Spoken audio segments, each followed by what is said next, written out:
22 ये जो टॉपिक है क्वाड्रेटिक इक्वेशन द्विघात समीकरण है ना, इसके 2 से 3 सवाल आपको पिछले साल ग्रुप डी के हर पेपर में देखने को मिले थे। ये क्वेश्चन आया था 18/8/2022 के फर्स्ट शिफ्ट में ग्रुप डी के एग्जाम में। तो क्वेश्चन क्या है ध्यान से देखना, समीकरण x² - 12x + k = 0 के एक मूल की वैल्यू x = 3 है तो दूसरा मूल ज्ञात करो।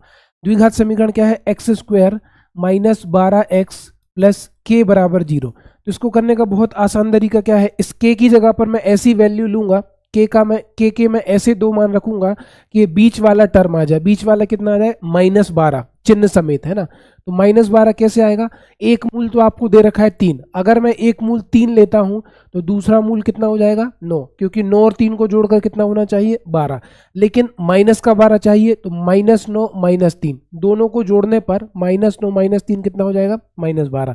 लेकिन आप देख पा रहे होंगे कि एक मूल x = 3 है, तो याद रखना जब इसका फाइनल आंसर लिखते हैं तो चिन्ह पलट देते हैं, माइनस की जगह क्या हो जाएगा प्लस, -3 का +3 हो गया तो -9 की जगह क्या हो जाएगा +9, तो 9 हमारा आंसर हो जाएगा। आप देखो x बराबर क्या है 9, एक मूल अगर 3 दिया था तो दूसरा 9 आ गया।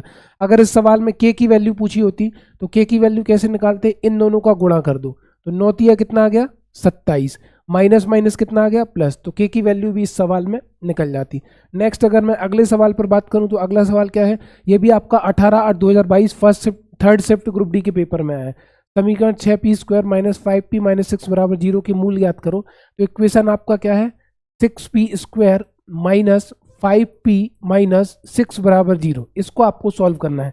तो ध्यान देना यहाँ पर क्या है -6, p² का गुणांक क्या है 6, इन दोनों का आपस में गुणा करो तो 6 का 6 में गुणा किया तो कितना आ गया 36, और आगे क्या लग जाएगा, आगे लग जाएगा माइनस। ठीक है, अब देखो इसके मुझे ऐसे फैक्टर लेने हैं कि उनको जोड़ने पर ये बीच वाला टर्म आ जाए। तो अगर मैं यहाँ पर 9 ले लूँ और यहाँ पर मैं 4 ले लूँ तो 9 चौको कितना होता है 36, लेकिन मुझे माइनस का 9 लेना पड़ेगा, क्यों, क्योंकि 9 चौको 36 और माइनस चाहिए, और 9 में से 4 गया 5, माइनस का 5 चाहिए, तो 9 के आगे क्या लगा दिया माइनस।